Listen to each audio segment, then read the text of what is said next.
Kami mengucapkan syukur kepada Tuhan Yesus Kristus pada pagi ini. Oleh kasih dan kemurahan Tuhan menyertai kami, pada hari ini kami semua bisa beribadah kepada Tuhan Yesus Kristus. Pimpinlah kami dalam ibadah ini dari awal sampai akhir. Memberikan kami pengertian dan membuka hati kami dan pikiran kami, sehingga firman yang kami dengar membawa kami hidup dalam sesuai dengan kehendak Tuhan. Pimpinlah kami semuanya, berikan pengertian kepada kami, dan bawa kami kembali kepada jalan kebenaran. Ya Tuhan, yang terus-menerus mengasihi kami, dan Tuhan yang terus-terus memimpin kami. Pada pagi ini kami mau siap hati kami untuk mendengar firman Tuhan. Pimpinlah hamba-Mu dan setiap bibir hamba-Mu, dan Tuhan pimpin sehingga bibir hamba-Mu dapat menyampaikan setiap sabda firman-Mu sesuai dengan kehendak. Berfirmanlah kepada kami. Kami berdoa di dalam nama Yesus Kristus. Amin. Silakan duduk semuanya. Salam semuanya. Salam semuanya. Nah, ini baru pagi ya. Tadi itu kemarin itu tadi ada ngomong salam itu masih subuh. Nah, sekarang udah pagi. Udah bisa kita dengar firman Tuhan ya. Bapak dan Ibu, mari kita hari ini belajar firman Tuhan. Kita baca dulu ya. Seperti biasa kita baca dulu firman Tuhan Mazmur 23 ayat 1 sampai 6. Mazmur 23 ayat 1 sampai 6. Mazmur 23 ayat 1 sampai 6. Judul kita pada hari ini adalah Tuhan Gembalaku yang baik. Tuhan Gembalaku yang baik. Mari kita baca bersama-sama. Tuhan adalah gembalaku, takkan kekurangan aku. Ia membalikkan aku di padang yang berumput hijau. Ia membimbing aku ke air yang tenang. Ia menyegarkan jiwaku. Ia menuntun aku di jalan yang benar oleh karena namanya. Sekalipun aku berjalan dalam lembah kegelapan, aku tidak takut bahaya, sebab Engkau bersertaku. Gandamu dan tongkatmu itulah yang menghibur aku. Engkau menyediakan hidangan bagiku di hadapan lawanku. Engkau mengurapi kepalaku dengan minyak, piaraku penuh melimpah.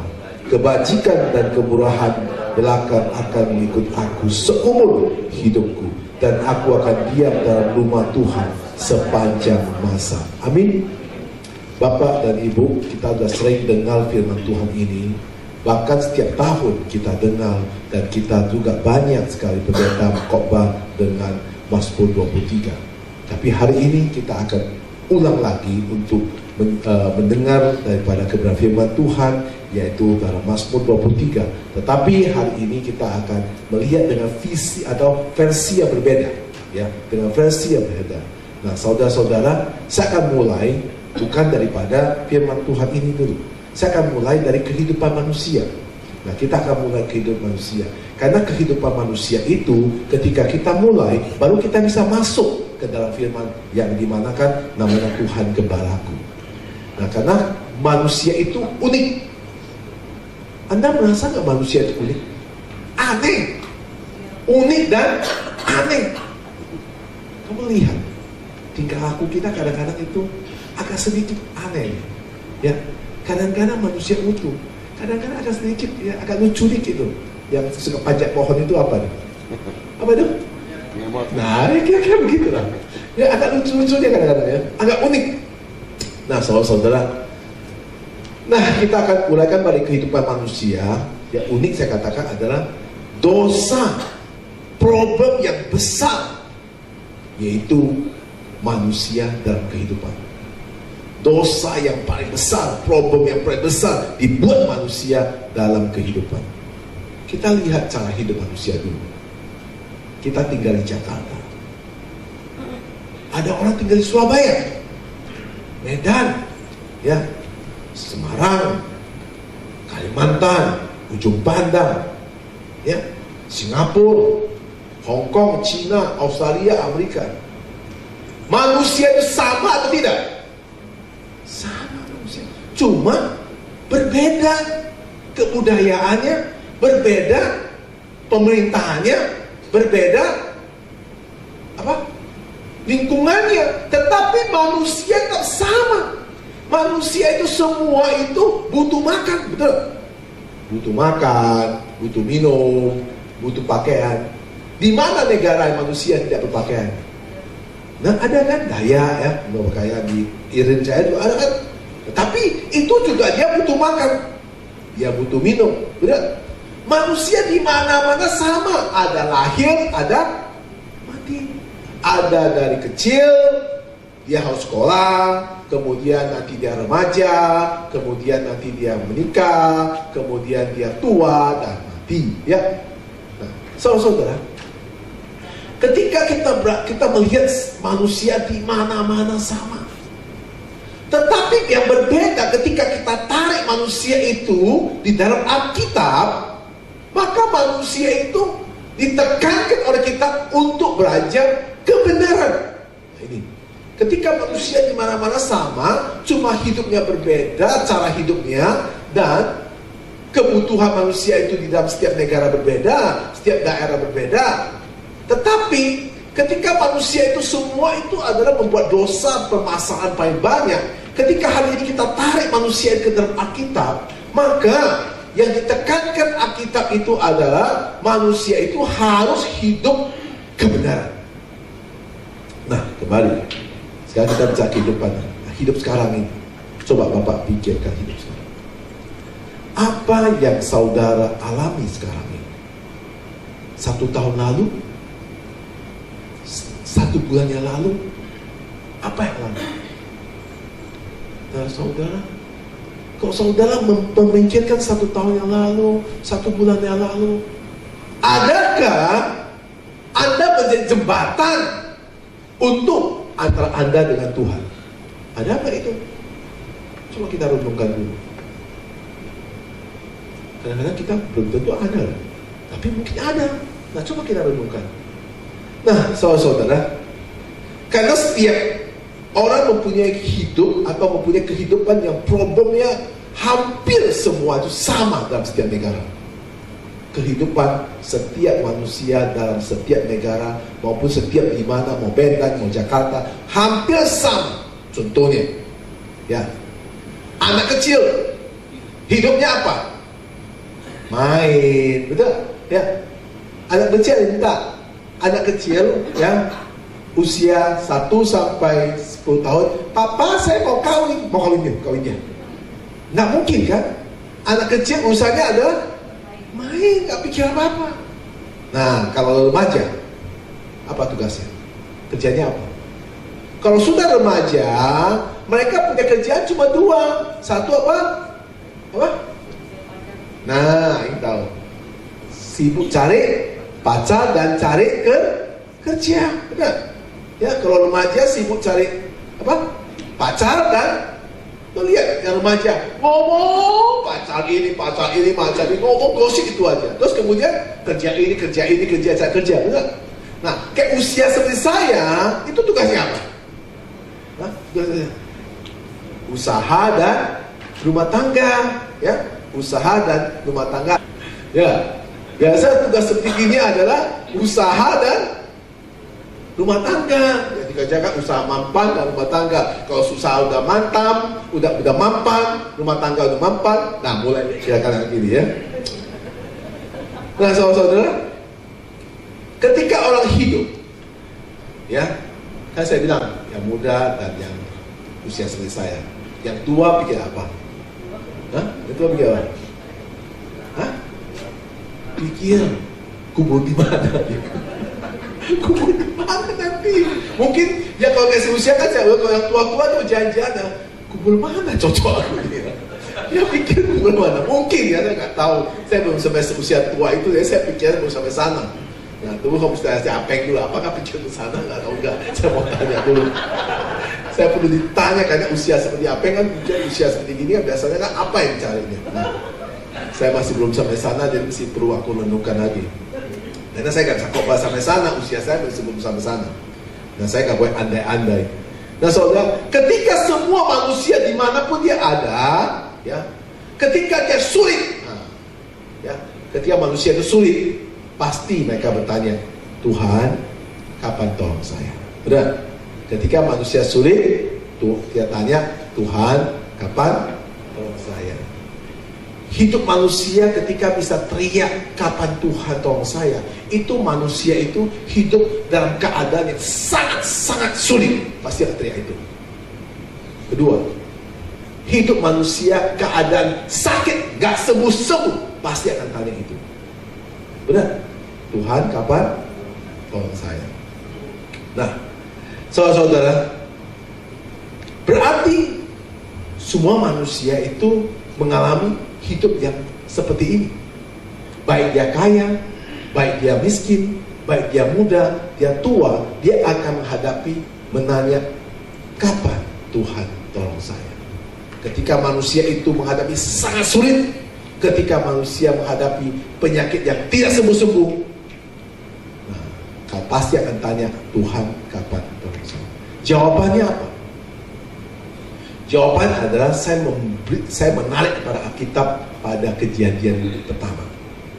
Waktu zaman dulu, waktu Adam dan Hawa, mereka itu diberi kuasa oleh Tuhan, ya.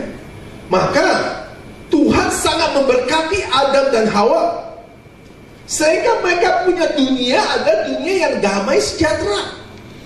Benar? Waktu keadaan Adam Hawa itu, Tuhan memberkati Adam Hawa. Tuhan juga beri kuasa kepada Adam Hawa. Maka Tuhan mengatakan, kuasailah apa?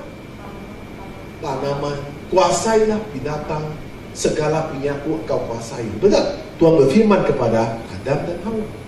Maka Adam Hawa diberi kuasa seperti itu. Maka Adam Hawa itu hidup damai sejahtera. Nah, kembali kita tarik kembali kepada zaman sekarang. Beda? Beda. Zaman sekarang pernah kita lihat minggu lalu itu, kalau zaman sekarang itu bukan damai sejahtera. Kalau saya nggak makan kamu, kamu makan saya, betul? Wah, zaman sekarang mengerikan. Hidup sekarang itu sangat kejam. Kalau Anda nggak makan orang, orang makan Anda. Ya. Maka hidup sekarang itu, saya katakan pada Anda, sangat-sangat kejam.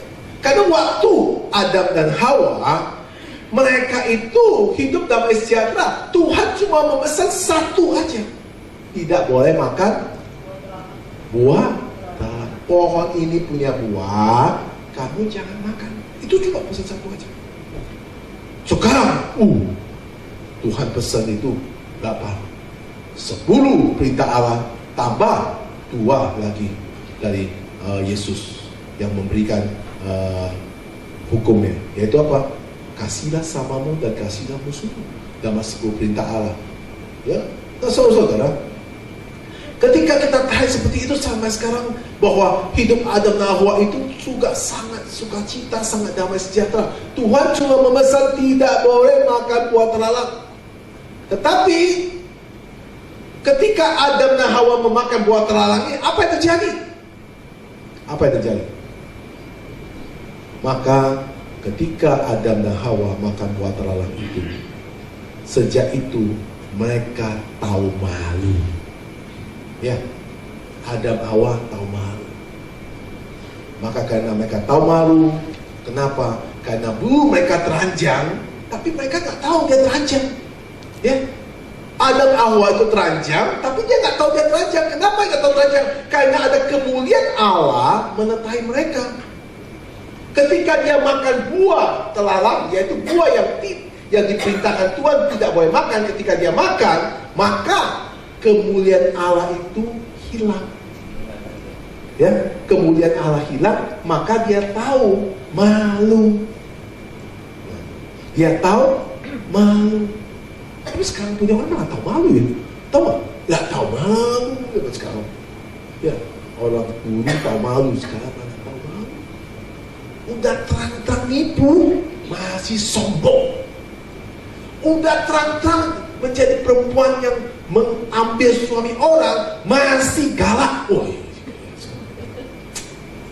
bukan bakal ini nggak makan buah terlarang, makan buah apa?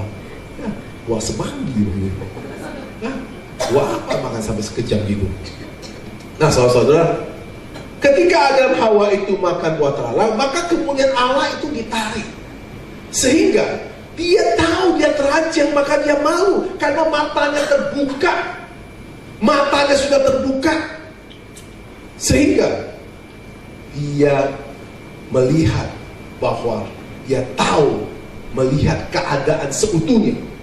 Maka hari itu Tuhan tidak mau orang itu lagi, karena dia tidak pakai kemuliaan Allah lagi. Tuhan mengusir Adam Hawa keluar dari Taman Eden, sehingga Adam dan Hawa hidup dengan cara sendiri. Sehingga sejak itulah mereka itu hidup dalam dosa, yaitu bunuh-bunuh, membunuh, dan lain-lainnya. Saudara-saudara, jadi manusia itu sekarang itu adalah yang dipersoalkan adalah di mana-mana persoalkan adalah persoalan adalah perut. Di mana-mana manusia persoalan adalah perut. Kalau sudah lapar, ya, maka akan emosi. Saya kembali lihat satu TV di nasional Innovation China, National China. Dia melihat begini, saya lihat contoh. Orang, dia lihat seorang itu ya, dia jalan. Ketika orang jalan itu, ada satu orang itu sengaja tabrak dia, nggak mau minta maaf orang itu, nggak mau minta maaf, ya, nggak mau minta maaf, sengaja tabrak dia minta maaf. Kemudian orang itu dites, duduk, dikasih dua cangkir, satu racun, satu racun, satu itu bukan racun, satu itu adalah minuman yang memberkati. Nah, kemudian setelah tabrak orang itu sudah duduk, dikasih dia kaca, orang dikasih kaca, orang itu di sana, tadi tabrak itu, dia tanya, dokter tanya, kamu mau apa orang itu? Kasih racun mati aja, kasih racun mati. Itu dites, manusia semua yang ditabrak semua bilang apa? Kasih, dia mati. Kemudian tes kedua adalah sama, ketika manusia itu ditabrak juga di jalan lain, kamu jalan-jalan gini ya, tiba-tiba kamu tabrak, puas, sakit kamu. Terus orang tuh, mata lu kemana? Gitu, ya kan begitu, ya. Terus pergi. Itu kan marah kan? Marah. Tapi setelah marah, manusia itu sudah duduk, kasih makan dulu, kasih makan, kasih minum dulu. Nah, ditanya, apa yang orang itu? Dimaafkan, dimaafkan. Dites lagi, ditabrak lagi orang itu. Kemudian orang itu sudah duduk lagi, ya, kasih makan, kasih minum lagi. Tanya mau apa itu? Dimaafkan juga. Jadi manusia itu kalau udah makan, udah minum, lupa, ya, lupa. Nah, itu dia. Nah, saudara-saudara, kita tarik kembali. Setelah ada Yesus, maka beda. Kenapa beda? Oleh anugerah Tuhan kepada kita semua, maka kita sebenarnya manusia itu udah tidak bisa lagi, manusia tidak bisa tolong lagi, hidup makan memakan, hidup kejam. Maka kematian Yesus Kristus di kayu salib, oleh darah Kristus, maka kita semua disucikan. Tanpa darah Kristus, kita tidak satu manusia yang bisa hidup kekal lagi, gak ada lagi. Karena manusia sudah begitu kejam. Jadi dengan darah Kristus, manusia itu disucikan. Setiap hari disucikan, setiap hari disucikan. Tidak ada lagi kertas putih. Kita hidup selalu di kertas merah. Kita akan hidup di kertas putih satu kali saja, waktu kita meninggal. Itu kertas putih. Kenapa? Manusia setelah meninggal tidak bisa berbuat dosa lagi. Manusia setelah meninggal tidak akan buat dosa lagi. Nah sekarang, kalau kita mengerti seperti itu, ya, berarti saya katakan sekarang ini orang Kristen itu, kalau dia tidak mengerti makna daripada Kristus, bahaya sekali. Orang Kristen itu adalah pembohong besar. Sekali lagi, orang Kristen adalah pembohong besar. Kamu lihat orang-orang di gereja bohong gak? Waduh, Chang Tahua, bahasa Roy ya, Chang Tahua. Pengen apa Chang Tahua? Nah, ngomong kosong, ya, bohong. Orang gereja itu bukan bohong, ngomong kongtai orang bilang bahasanya. Ya, ngomong gede. Orang gereja. Lu lihat gereja semua, ngomong semua, orang Kristen semua tukang bohong semua. Hidup itu mengerikan. Bahkan orang gereja, ya, pakai nama Tuhan. Katanya gini, saya sudah melihat Tuhan dan Tuhan sudah bicara pada saya. Waduh, ada di gereja, ada satu gereja di Surabaya. Saya dengan saksi satu pendeta. Dia kontrak kepada, dia punya gedung, dia kontrak kepada gereja. Ya, gereja ibadah. Setelah kontrak 10 tahun, setelah udah mau jatuh tempo 10 tahun, pendeta itu datang kepada pemilik yang punya gedung. Dia katakan begini, Salom, wah pemiliknya senang, mau panjang kontrak ya? Panjang kontrak. Saya kasih tahu kamu, saya sudah beribadah di sini 10 tahun. Saya beribadah, ketika saya beribadah 10 tahun, Tuhan menampakkan kepada saya. Tuhan bicara saya langsung muka dengan muka. Bahwa gedung ini adalah milik kita. Gedung ini adalah milik kita. Jadi bukan kontrak. Kamu harus serahkan gedung ini kepada gereja. Kenapa? Gedung ini adalah milik kita. Ini gedung ya. Waduh, sampai pakai pengacara. Itu yang pemilik gedung. Akhirnya suatu hari mereka ibadah, pemilik gedung kunci depan, gembok supaya mereka gak boleh keluar, pakai polisi segala. Pendeta bilang, mari kita bersama-sama untuk bertempur kepada iblis. Dia gak iblis. Nah, polisi bilang, lu mau iblis kek, gak iblis kek, wah bogor kamu dulu masuk ke dalam Tuhan sini bicara. Mau iblis gak iblis, itu ngeri. Nah, ada kenapa? Karena lah inilah, saya bilang orang Kristen itu pembohong besar. Ada lagi, saya baca kejadian, ya, saya pernah ngomong dulu, ya, dia bilang sama saya, Pak, aku sudah melihat, aku mimpi dan Tuhan menampak pada saya. Kenapa? Karena Tuhan berkata pada saya, teman lu punya mobil, itu harus kirim ke rumah saya. Karena Tuhan bilang, itu milik Tuhan. Saya bilang, gila lu, mobil saya cicilnya masih belum selesai, kenapa harus kasih kamu? Nah, akhirnya pendeta, Pak, maksudnya itu apa? Beranikan diri datang ke rumah dia. Selalu, teman saya juga gak tahu, selalu pikir mau doa rumahnya. Mobil ditumpah gitu. Dalam nama Yesus, kirim ke rumah saya sesuai perintahmu. Teman saya ketawa langsung, pakai air siram dia. Kurang ajar kamu, aku cicil yang belum selesai.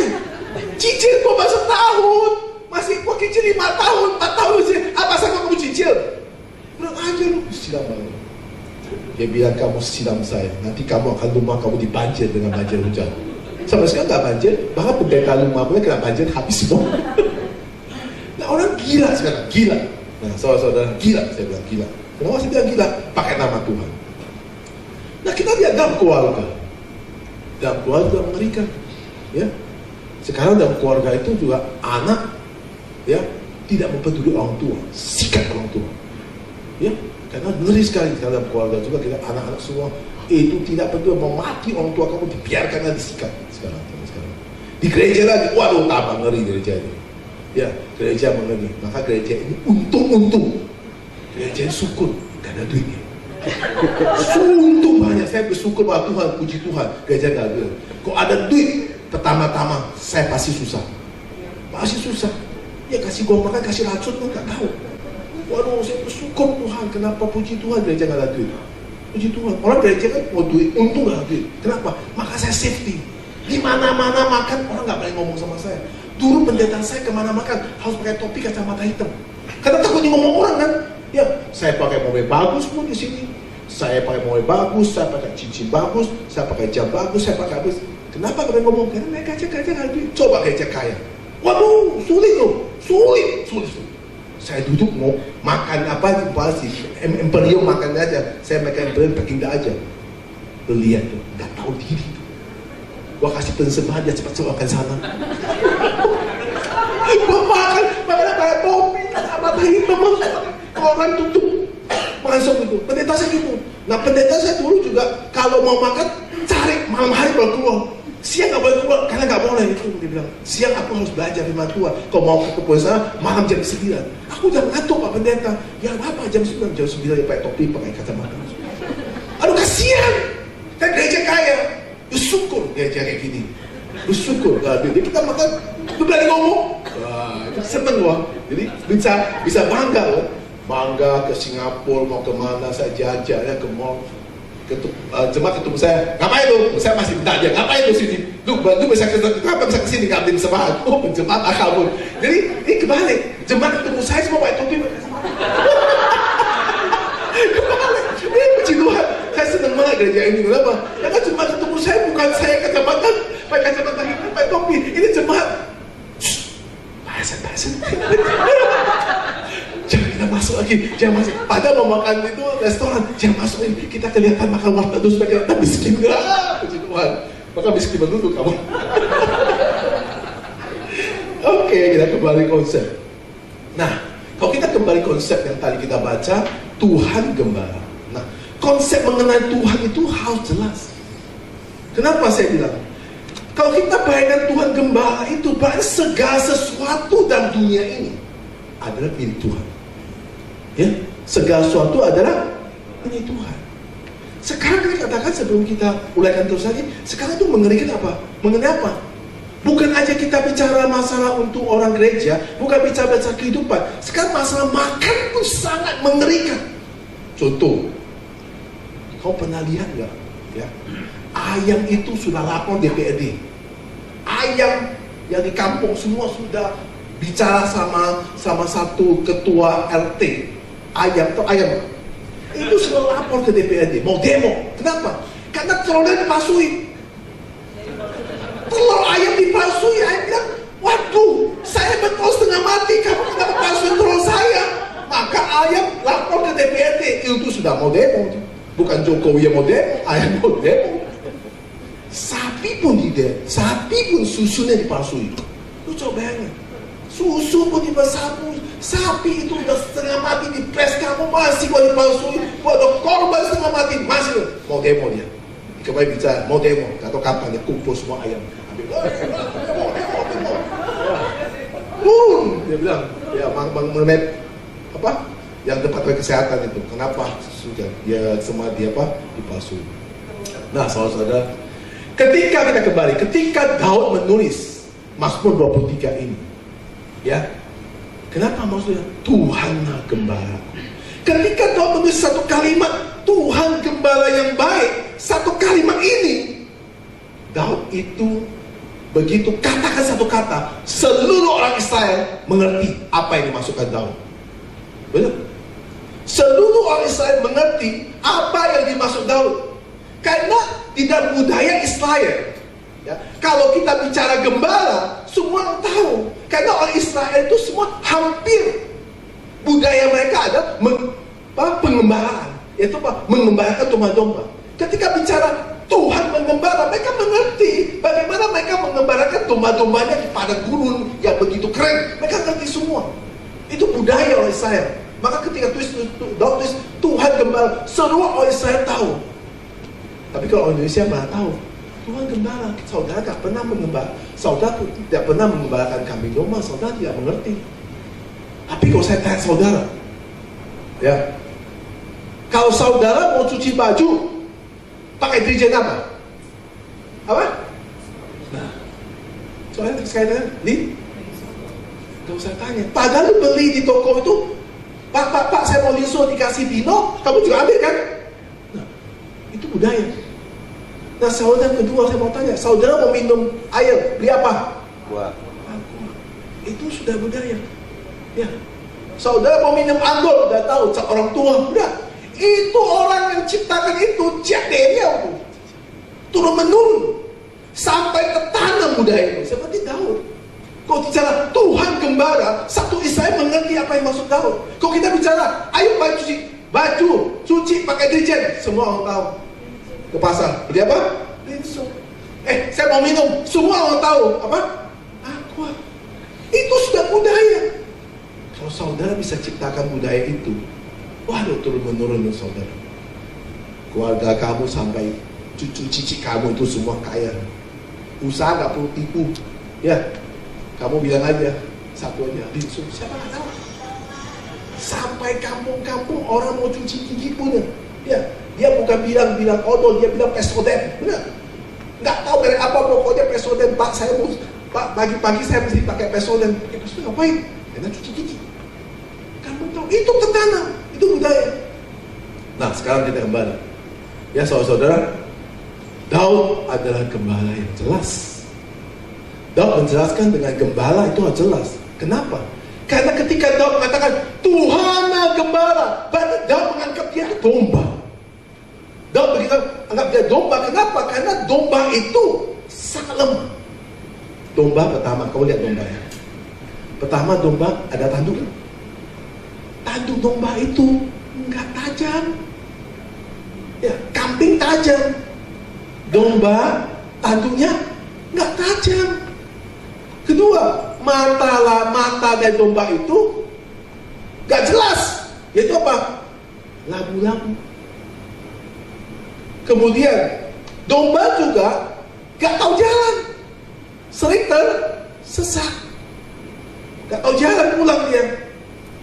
Maka ketika Daud menulis satu dalam Mazmur 1 ayat 1 sampai 3, Tuhanlah adalah gembalaku, takkan kekurangan aku.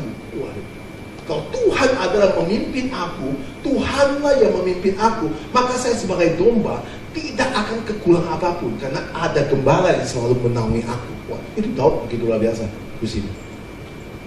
Nah, kalau saudara bisa mengerti sampai sana titik ini, saudara itu malah merasa bahwa ada seorang Kristus yang jadi gembala saudara, yang menaungi saudara setiap saat. Nah, saudara, takkan kekuranganmu, tidak ada kurang apapun. Ia membaring aku di padang yang berumput hijau. Ia membimbing aku ke air tenang. Ia menyegarkan jiwaku.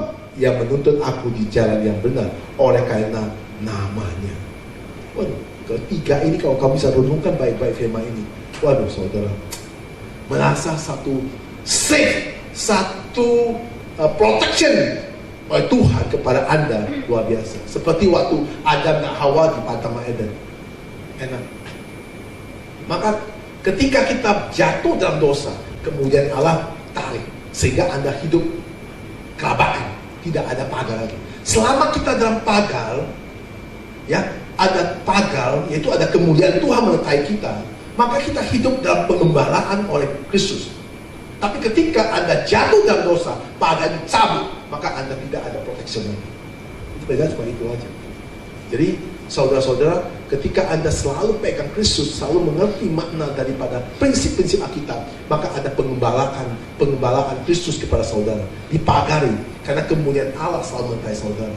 Jadi kalau terjadi apapun, bahwa Anda tidak akan kena, karena gembala Anda sudah siap di depan. Gembala Anda sudah siap di depan. Ya, karena apa? Kalau kan sama juga domba. Domba tahu nggak di mana cari air? Tahu. Domba tahu nggak di mana cari makan? Tahu. Tapi domba tidak tahu di mana bahaya. Domba nggak tahu. Nah, kita tahu nggak cari makan? Tahu. Ya, kalau udah lapar, itu beracun tahu nggak? Nggak tahu. Mau sikat aja dulu. Mati dia. Kalau udah lapar nggak peduli kan? Nah, tahu nggak kalau kita butuh uang? Tahu. Kita tahu nggak butuh kandang, butuh rumah? Tahu. Tapi rumah itu mau roboh tahu nggak? Nggak tahu. Rumah itu bisa kebakar tahu nggak? Nggak tahu. Semua nggak tahu. Tapi Tuhan tahu. Nah, yang dimaksud adalah gembala ini tahu. Nah, gembala tahu di mana kapan serigala akan serang domba itu. Gembala tahu.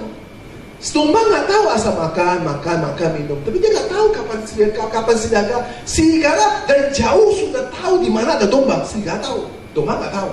Nah, inilah mengenai protection ini. Daud itu mengibaratkan Tuhan gembalanya. Jadi protection itu apa? Pelindungan Allah kepada Daud itu begitu kuat. Kenapa? Ada satu kemuliaan Allah yang melingkupi Daud itu. Sehingga Daud merasa nggak safe kalau Tuhan gembalanya. Ini yang poin-poin yang Anda harus bisa dapat seperti itu. Ya, karena kalau misalnya Anda tidak dapat itu, Anda tidak tahu bahwa Anda hidup ini sekarang Anda tahu. Tadi saya katakan kan, sebulan itu bagaimana, setahun lalu bagaimana. Sudah berapa banyak protection, perlindungan Tuhan kepada Anda dan saya. Contoh. Anda duduk satu lift. tiba-tiba ada satu orang kena penyakit. Dia acung, bisa keluar semua. Anda tahu nggak? Anda kan mau nafas, dia acung sama gini, sama lift, ada dia keluar. Benar, nggak mungkin nggak itu lift, mau lantai. Begitu lantai pertama masuk, ditutup, cekrek, dia ada penyakit. Dia acung, dia punya virus keluar, karena kan tutup semua tuh. Ini lift ini nggak ada angin tuh, isolasi semua, dia terbang. Terus kamu bilang apa? Kamu kan nggak tahu, kamu juga mau nafas kan? Kamu pas mau nafas, kesesaat, terus masuk. Ya, terus kamu beribadah, malam kamu tidur, virusnya bereaksi. Besok kamu demam, sakit. Simpel seperti itu. Atau besok kamu penyakit kanker dan lain-lain, sudah salah semua. Kamu tahu nggak? Sudah berapa banyak Tuhan protek kamu sampai hari ini? Kita masih sehat, kita masih tetap bisa beribadah, kita masih bisa melakukan aktivitas. Karena Tuhan sudah melindungi. Kedua, Anda naik motor, Anda lewat, kasihan ya itu kejadian. 1 jam sebelumnya ini kejadian spesial Anda. Karena kejadian ini, karena ini orang iblis, maka Tuhan mensingkirkan ini orang tidak orang yang dosa, orang yang tidak benar, orang yang memang harus dibinasakan. Itu terjadi accident. Anda lewat, Anda bilang kasihan. Saudara naik mobil, naik motor, ya, kelihatan begini, kanan kiri gak ada mobil, betul, ya. Saudara simpel aja. Saudara duduk ngomong, ya. Di depan itu, di jalan ini, di aspal ini, ada satu lubang kecil aja naik motor itu. Ya, kalau misalnya tiba-tiba kamu ada cewek ya, anak muda ya, tiba-tiba ada cewek, dia sebentar, cekrek, meninggal langsung dia norek dikit aja, kena lubang, terbang, mobil datang, langsung finish. Simple, berdetik aja. Di tol juga sama. Jalan. Kamu aman. Depan tiba-tiba banyak meledak. Dia lem mendetak kamu. Final. Mati juga kamu. Semua itu sudah diprotek oleh Tuhan. Adakah Anda sadar seperti ini? Mungkin Anda tidak. Mungkin Anda katakan, untung tidak saya. Untung rumah ini tidak sampai kebakar. Tiba-tiba mati. Untung, semua untung. Anda tidak untung. Anda tidak tahu. Anda sudah diprotek semua karena Anda dan saya hidup dalam pengembalaan, hidup dalam pelindungan Allah. Karena Tuhan gembalanya. Ini yang dikatakan tahu. Bahwa diprotek semua. Karena kemudian Allah. Nah, Anda bisa lihat setan nggak? Saya tanya. Anda bisa lihat virus nggak? Nggak bisa lihat. Setan gak bisa lihat, virus gak bisa lihat. Anda tahu gak hari ini setan mau kerjain kamu? Gak tahu kan? Tapi semua sudah diselesaikan karena Tuhan lihat. Tuhan melihat, Anda gak melihat, tapi Tuhan melihat. Itulah. Tuhan tahu semuanya. Saudara-saudara, maka saya bilang katakan, zaman sekarang itu hidup orang terlalu cengeng. Ya. Hidup orang terlalu cengeng. Ya. Kenapa saya bilang? Karena Tuhan itu tahu dombanya. Domba itu ada nggak domba supikul, ya? Supikul apa? Supikul domba itu di atasnya dikasih pikul apa? Beras atau apa? Bisa nggak domba jalan? Nggak bisa jalan. Benar. Domba tidak ada, cuma tahu lonceng satu aja. Ting-tang dia selalu lucu. Ya, domba kalau lonceng satu kita, ting-tang, jingger. Benar. Domba nggak ada domba yang tahu loncengnya 2 kilo. Kayak dombanya. Benar. Kalau kecil-kecil domba tahu loncengnya, nggak mungkin domba tahu loncengnya segede gini. Langsung dombanya mati. Benar. Nggak bisa. Nah, jadi kalau saudara mengerti makna ini, kekuatan angkat saudara itu umpamanya 10 kilo. Ya, kesanggupan kamu itu ada 10 kilo. Gak mungkin Tuhan kasih kamu 200 kilo. Gak mungkin. Mati gak? Mati. Ya. Kekuatan kamu itu cuma bisa angkat 10 kilo. Baik Tuhan kasih kamu apa? Ya 10 kilo. Jadi gak mungkin kasih kamu lebih dari itu. Itulah proteksi Tuhan. Ya, saudara coba bayangkan. Kalau kamu itu ya, sekarang ini kita ini hidup remaja, Tuhan kasih kamu level remaja untuk nikmati. Level usia saya level usia. Tapi kita gak tahu nikmati hidup itu. Sehingga kita gak tahu protection Tuhan. Sehingga kita sembarangan. Akhirnya gak karu-karuan. Kalau kamu sudah 70 tahun, ya, baru kaya, ada gunanya nggak? Saya mau tanya. Kau 70 tahun kaya, ada gunanya?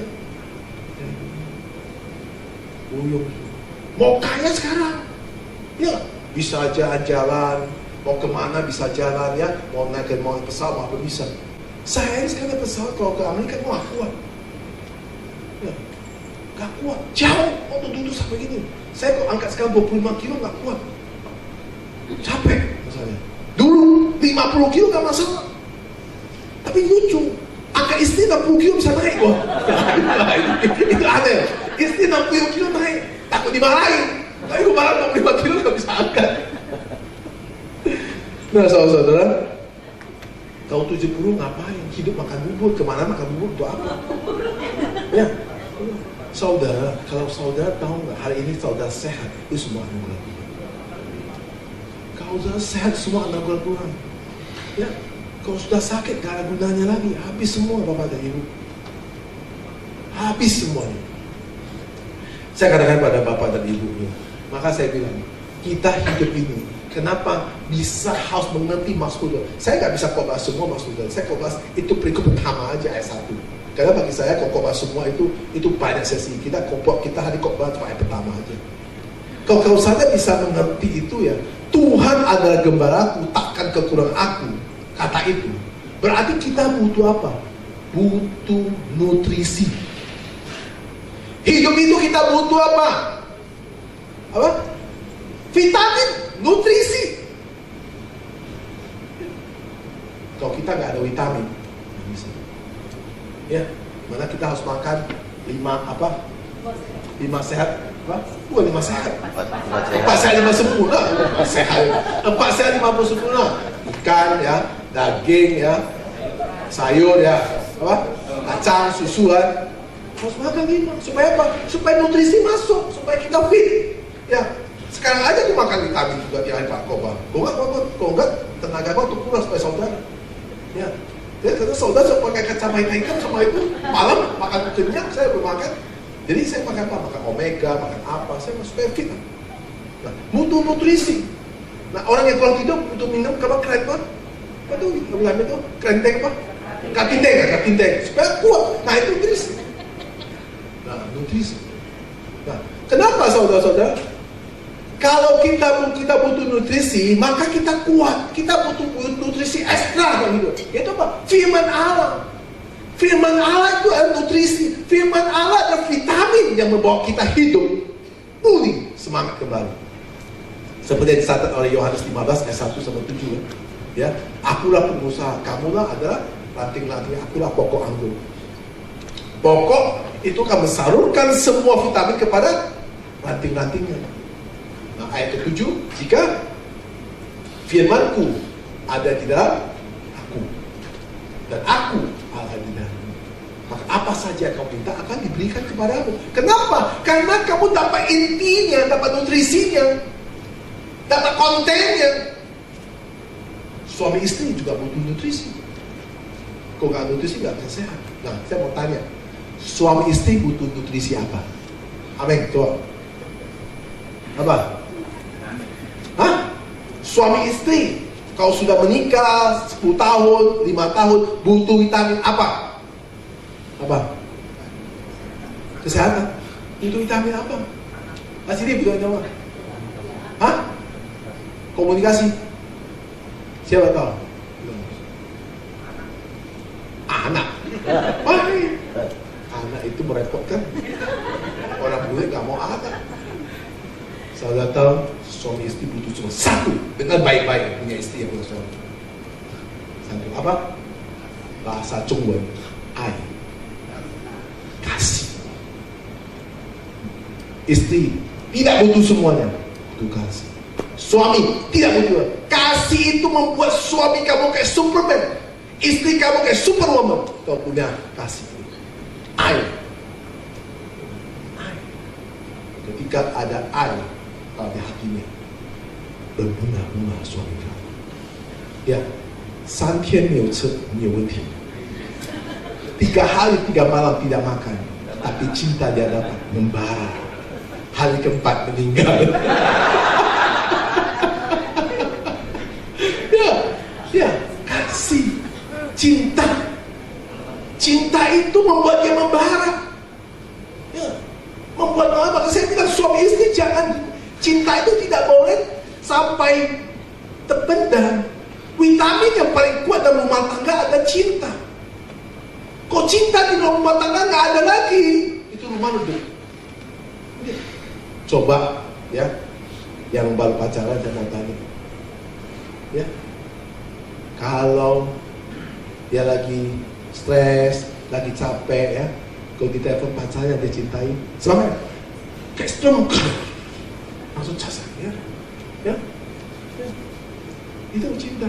Cinta begitu akan membuat kita itu kembali energi. Nah itu kayak apa keratindengnya itu. Cinta itu. Kalau saya mempunyai istri yang saya cintai, saya nggak pulang rasanya nggak enak, tidak bisa.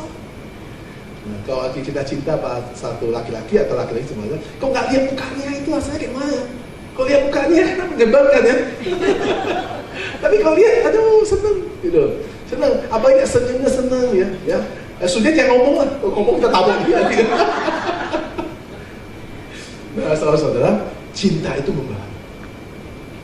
Cinta membuat kita semangat. Cinta membuat kita hidup.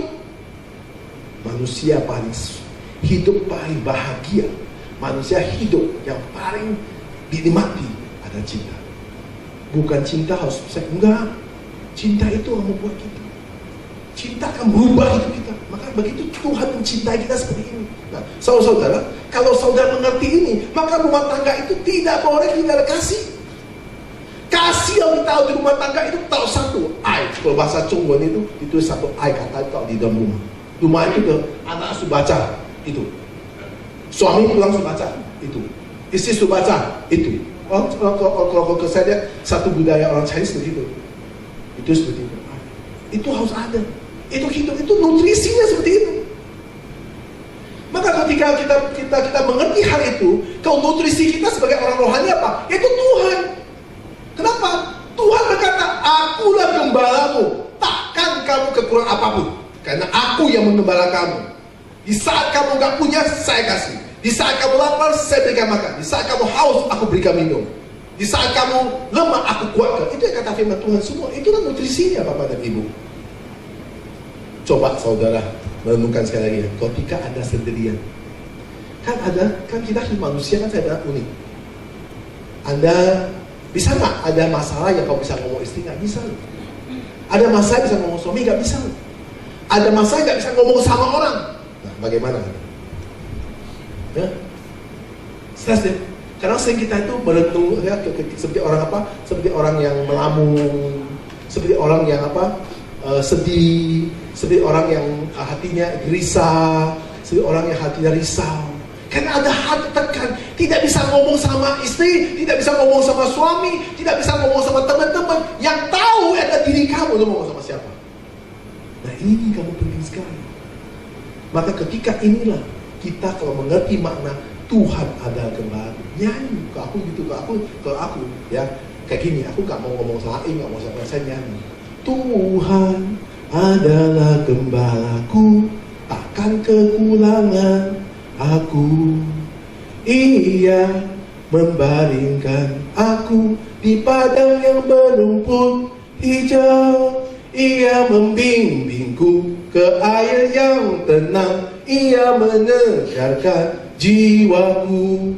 Ia menuntunku ke jalan yang benar. Oleh karena namanya, sekalipun aku berjalan dalam lembah kekelaman. Nah ada lagi, aku tidak takut bahaya, sebab engkau besertaku. gandamu dan tongkatmu, itulah yang menghibur aku. Ia membimbingku ke air yang tenang, ia menyegarkan jiwaku. Ia menuntunku ke jalan yang benar oleh karena namanya. Dan aku pun akan berdiam dalam Tuhan sepanjang masa. Suara saya gak usah pakai sistem, itu mantap. Usah sistem, dia bilang. Ya kenapa? Karena ini aku nyanyi tiap hari. Tuhan. Jadi ketika aku ada masalah, aku gak mau ngomong. Karena aku tahu, aku harus kembali kepada Tuhan. Saya gak mau. Gak ada bisa solusi karena hati risau, hati tertekan. Ada hal yang kita gak bisa cerita. Cerita aku gak ada gunanya. Mereka gak ngerti, gak buat nyanyi. Tuhan adalah gembalaku. Karena aku percaya, karena gembalaku, tongkat itu, kalau Tuhan ada tongkat, dia tahu dombanya sedih. Dia tahu dombanya gak ngerti. Dia tahu dombanya gak berdaya lagi. Dia tahu dombanya tidak tahu harus bagaimana. Itu ada gembala, maka gembala datang. Kamu sakit ya? Nih. Kamu mau pulang ya? Ini. Nah itu, saya percaya berkat datang dari Tuhan. Kalau saudara bisa mengerti ini, itu satu perikop pertama saudara renung sampai terus. Waduh mantap. Mantap sekali. Kenapa? Karena kalau saya menganggap bahwa kalau Tuhan, waktu saya nyanyi, saya menganggap Tuhan di sampingku. Kalau Tuhan sampingku, aku pasti safe. Kalau kita di tangan Tuhan, mana ada yang gak safe? Kalau di tangan Amin yang mati, dia gak sendiri gak bisa, benar? Kalau di tangan Tuhan, aku safe. Mana ada gak safe, semua masalah selesai. Ya, jadi ada tongkat di depan. Musuh datang, dia pukul. Serigala datang, dia pukul. Siapa dia pukul? Karena aku di belakang dia. Nah gitu. Jadi kalau Tuhan di depan kita, safe semua. Nah itu kamu harus nyanyi. Bisa nyanyi lagu ini. Coba nyanyi. Tuhan. Jangan pakai musik ya. Musik gak perlu nih. Karena suara kita suara artis ya. Tuhan adalah gembalaku, takkan kekurangan aku. Ia membaringkan aku di padang yang berumput hijau. Ia membimbingku ke air yang tenang. Ia menyegarkan jiwaku. Ia menuntunku di jalan yang benar oleh karena namanya. Sekalipun aku berjalan dalam lembah kekelaman, aku tidak takut bahaya, sebab Engkau bersertaku. Gandamu dan tongkatmu, itulah yang menghibur aku. Ia membimbingku ke air yang tenang. Ia menyegarkan jiwaku. Ia menuntunku ke jalan yang benar oleh karena namanya. Dan aku pun akan berdiam dalam Tuhan sepanjang masa. Amin. Luar biasa saudara gitu. Saudara gak usah pusing. Ya, nyanyi di rumah aja. Ya, nyanyi di rumah, jangan nyanyi mau nanti mau tangkap orang ya. Di rumah aja. Nah, saudara. Nah, ada orang datang kepada saya tanya, Pak, ya, saya ini banyak utang. Saya mau jual rumah pun nggak laku. Bagaimana? Saya harus bagaimana? Nah, ada orang datang, Pak, saya ini seorang diri, Pak. Suami saya sudah lama meninggal, saya sendiri. Nah, kalau saudara mengingat seperti itu, saudara terus akan sedih. Tapi kalau saudara nyanyi lagu, hilang semua. Nyanyi terus-menerus. Pujian itu sangat memberkati kalau kita firman Tuhan. Karena setiap kita baca firman Tuhan ini, ada pujian semua ini. Ini pujian di Mazmur 23 itu, bawa nyanyi di rumah. Berkali-kali. Kalau nggak saudara nggak ada, dia kok fotokopi. Bisa fotokopi. Ya, catat aja. Nyanyi di rumah, sukacita, ya. Nah, karena kalau kita bisa nyanyi, maka Tuhan Yesus tidak membiarkan kita sendirian. Kenapa saya bilang Tuhan Yesus tidak pernah biarkan sendiri? Karena nyawanya pun sudah kasih kita. Masa dia berikan sendirian? Nyawa Kristus mati di kayu salib untuk saudara dan saya. Masa dia berikan sendirian? Gak mungkin dia berikan kita sendirian. Dia selalu akan memprotek kita, selalu akan melindungi kita, dan selalu akan memimpin kita, dan selalu akan memberikan kamu dengan air yang segar.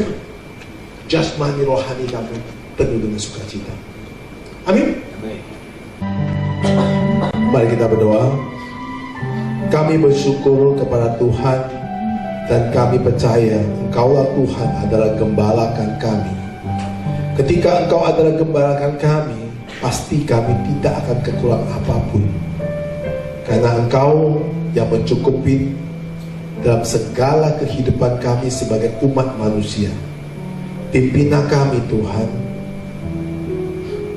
Tuhan yang selalu menyertai kami dan berikan kami pengertian, dan setiap kebenaran-kebenaran yang harus ada dalam iman kami, supaya iman kita menjadi solid dan kepercayaan penuh kepada Kristus. Engkau telah memprotekkan kami di dalam lingkungan, Engkau mentaruhkan kami di dalam halaman-Mu, Engkau memberikan kemuliaan-Mu menyertai kami, sehingga segala kuasa gelap ataupun roh-roh jahat ataupun virus-virus tidak akan menyertai kami. Kenapa? Engkau melindungi kami. Pimpinlah kami selalu, sertai kami, dan karena Engkaulah gembalakan kami. Walaupun kami tidak bisa melihat, tetapi Engkau melihat. Walaupun kami tidak mengerti, tetapi Engkau mengerti. Walaupun kami tidak mampu, tetapi Engkau punya kuasa. Maka Engkau memberikan kami kuasa-Mu kepada kami untuk menjalankan hidup kita, aktivitas kami, dan Engkau selalu memprotekkan kami. Terima kasih Tuhan atas kasih-Mu begitu besar, atas kematian Engkau di kayu salib, menunjukkan nyawa pun Engkau berikan kepada kita. Maka Engkau tidak pernah biarkan kami sendirian.